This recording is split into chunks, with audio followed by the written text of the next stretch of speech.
तर यूट्यूबमुळे पण माझ्या बऱ्याच फ्रेंड होत आहेत. तर आज तशाच एका नवीन यूट्यूब थ्रू झालेल्या फ्रेंडकडे मी हळदी कुंकाला गेले होते. पण त्याच्या अगोदर घडलेल्या काही गोष्टी, ह्या ज्या डांगराच्या बिया आहेत ना, त्याचं अगोदर एवढं काही महत्त्व नव्हतं, पण आता खूप जास्त उपयुक्त आहेत म्हणून मी पण वाळू घात आणि आता पटकन हळदी कुंकाला जायचं म्हणून मी लवकरच स्वयंपाकाला लागले होते. पण ऐन वेळेला माझं कुकर पण इथं खराब झालं. मग काय, घडीला पार आणि नेहरीला दुपार असंच झालं माझं. आणि प्रक्षिता बघा कुठल्या पण टायमाला रांगोळ काढत बसती. त्याच्यानंतर स्वयंपाक झाला, मी पण मस्त अशी रेडी झाले. तसं तर आम्हाला टायमिंग दिला होता 5चा, पण आम्हाला जायला तिथे लेटच झालं. 7 वाजता आम्ही तिथे पोहोचलो. आणि ह्या आहेत त्या ताई, जे आमची यूट्यूबमुळे ओळख झालेली आहे आणि आमच्या नातेवाईक पण निघाल्या त्या.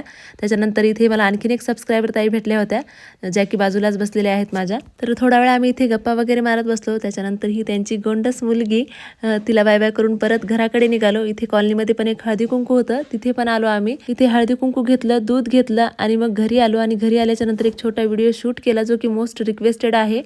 मी हा पदर कशा पद्धतीने घेते त्याच्यावरती, जो लवकरच व्हिडिओ डिटेल